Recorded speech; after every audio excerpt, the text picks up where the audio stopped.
The honorary degree will now be conferred. Mr. President, will you present the honorary degree candidate, Jeffrey Sachs?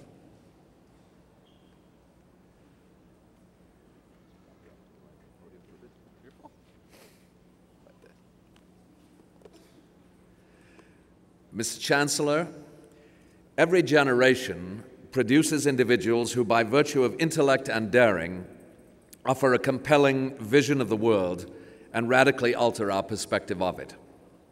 Dr. Jeffrey Sachs is one such visionary. Widely regarded as the foremost economic reformer of our time, Jeffrey Sachs has dedicated his penetrating intellect to improving the world's economy and controlling disease on a global scale. The scope of his career is remarkable, its trajectory guided by a fundamental question: what makes a good society? Jeffrey Sachs has journeyed far and wide in search for answers. He joined Harvard's faculty in 1980 as an assistant professor, and in 1983, he became a full professor there. 2 years later, he was called upon to help solve Bolivia's problems with hyperinflation. Admired not only for his brilliance as an economist, but also for his vast knowledge of the natural sciences, as well as several disciplines in public health and medicine, Jeffrey Sachs was soon sought by governments throughout the world, governments of nations in crisis. And for more than 20 years, he has used his unique talents to aid countries on every continent, assisting them with economic policy reform and with poverty reduction and disease control. Currently, as director of the Earth Institute, Kettelet Professor of Sustainable Development, and Professor of Health Policy and Management at Columbia University, Jeffrey Sachs carries on with his mission to make the world a more equitable place for all. As scholar, activist, author of numerous books and articles, and as special advisor to the United Nations, he is not only a catalyst for change, but also a voice of reason that prods our conscience.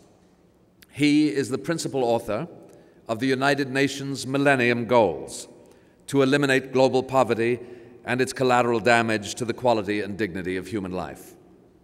He courageously reminds us that these goals can be achieved if only the rich world would stick to its promises made repeatedly over the past 35 years.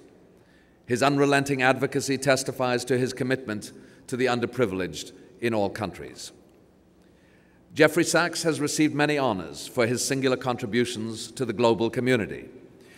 Named by Time magazine as one of the 100 most influential people in the world, he holds several honorary degrees and is also a member of the American Academy of Arts and Sciences and the Harvard Society of Fellows. Today, it is our privilege to pay him tribute. Mr. Chancellor, on behalf of the Senate of this university, I take great pride in asking that you confer upon Dr. Jeffrey Sachs the degree Doctor of Laws, honoris causa.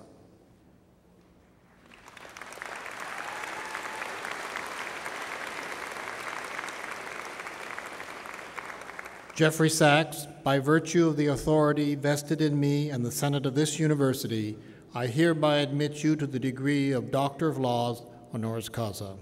Dr. Sachs will be hooded by Dr. John Waterhouse, Vice President, Academics.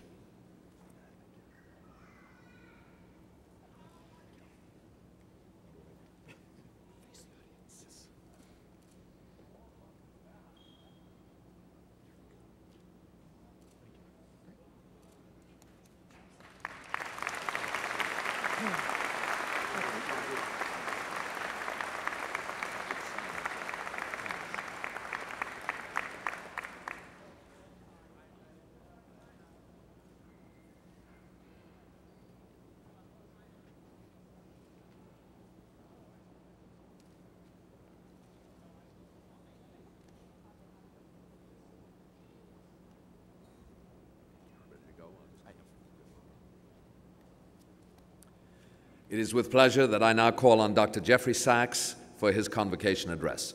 Dr. Sachs.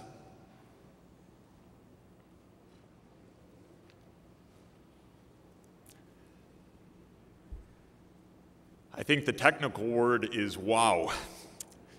How wonderful. Mr. Chancellor, Mr. President, university leaders, graduates today, family, friends, ladies and gentlemen, it is such a wonderful honor for me. I'm so thrilled to become a member of Simon Fraser University. And I must say, I'm thrilled to become a member of any institution who takes as its motto, radical by design. What could be more wonderful and more needed, and a more thrilling statement of purpose on the 40th anniversary of a remarkable institution such as this one.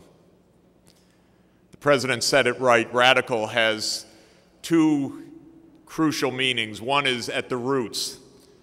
If we're going to address the problems of the world that we face, we're going to have to get to root causes. We're going to have to get right down to fundamental issues. They're complicated. They need all the wisdom and learning that you have received in your wonderful education here. Radical also means bold. We're going to have to think extremely boldly and act boldly, because the business as usual course for our planet just isn't going to do. And the more we look at it, the more we realize how much boldness is going to be required if we're going to get things right. Ladies and gentlemen, and especially graduates, because you're going to be the ones doing it, we are living in an awfully complicated time right now, and it's only going to become more complicated. For me, it's summed up by the fact that our planet is tremendously crowded, and it's going to become more crowded. We're 6.5 billion people. We're appropriating more of the world's ecosystem services, the photosynthetic output, the marine biomass, the air, even the climate, to an extent undreamt of in the past. And it's only a harbinger of what's going to come in the future as the world's population rises to perhaps 9 billion people by mid-century, as economic dynamism, which we so much want in the poor countries, means even greater stresses on the world, on the energy systems, on the physical environment in the years ahead.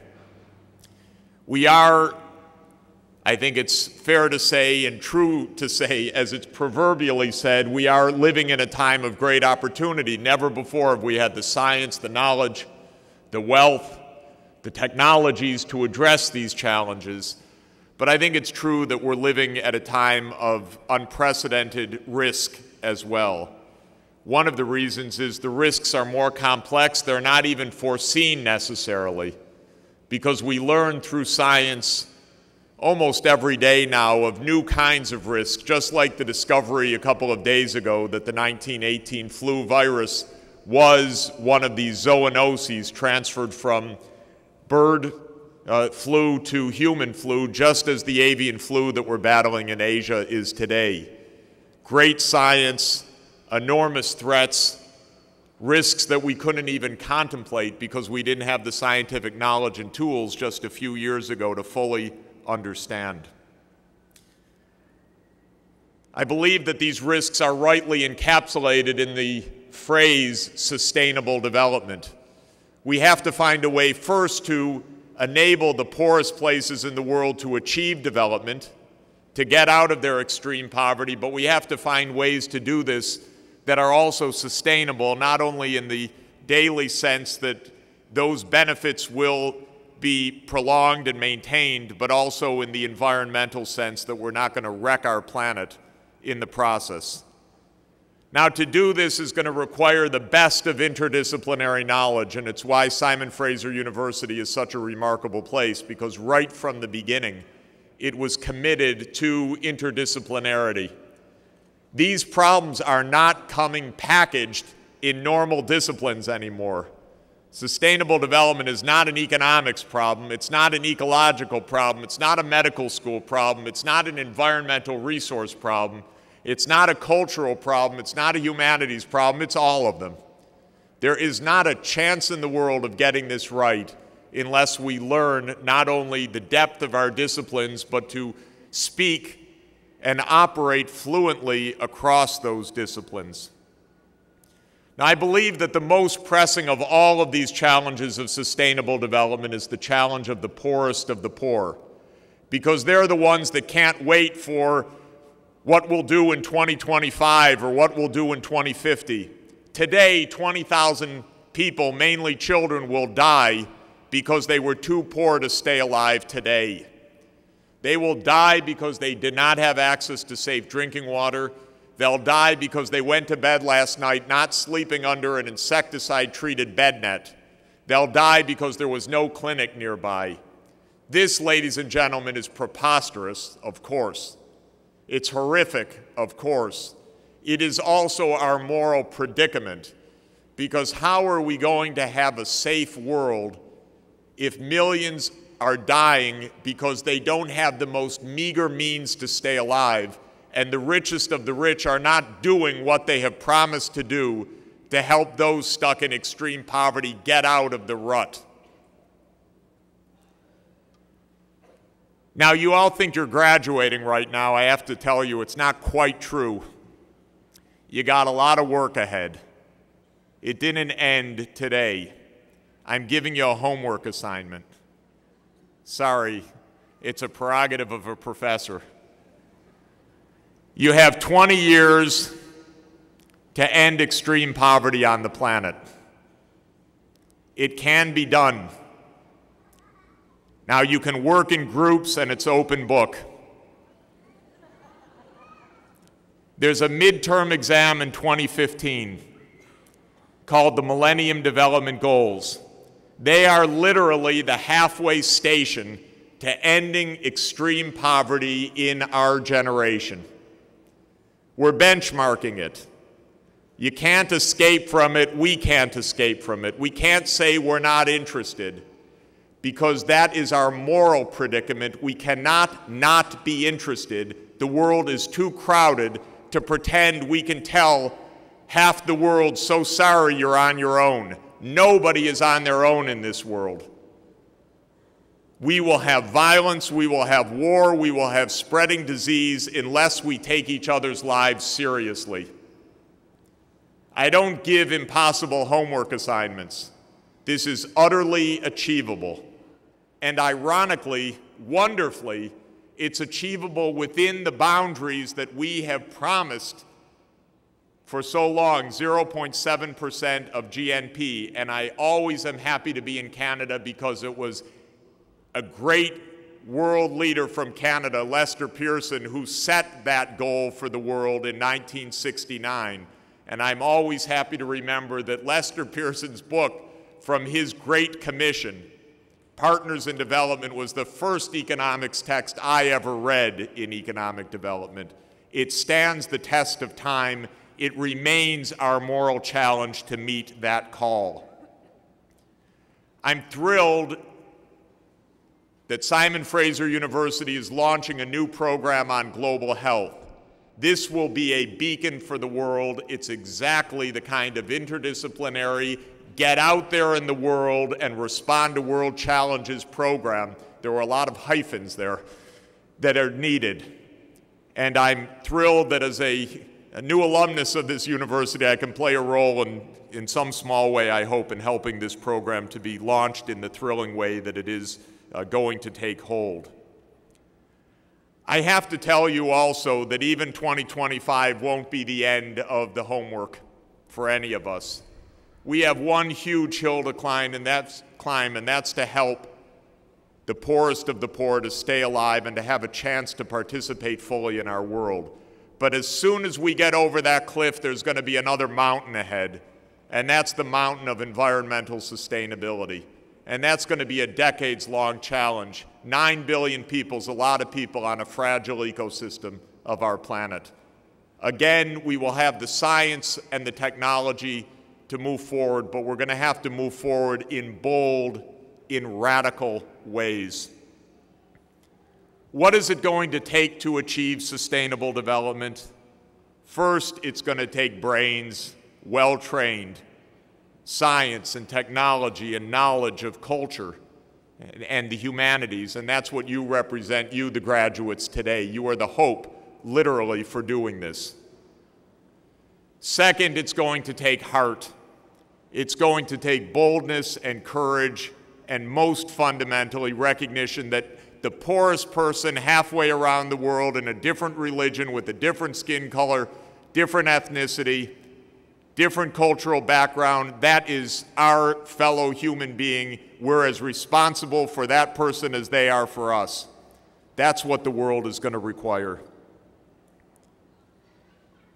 Simon Fraser University is already playing a huge role, and with the vision that I see here and the remarkable new programs coming online, it's going to play an even greater role in the future.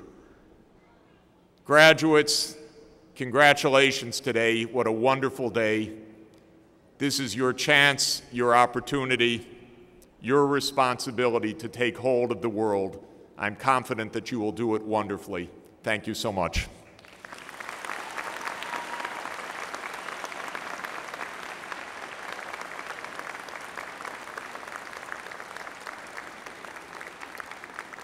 Thank you, Dr. Sachs.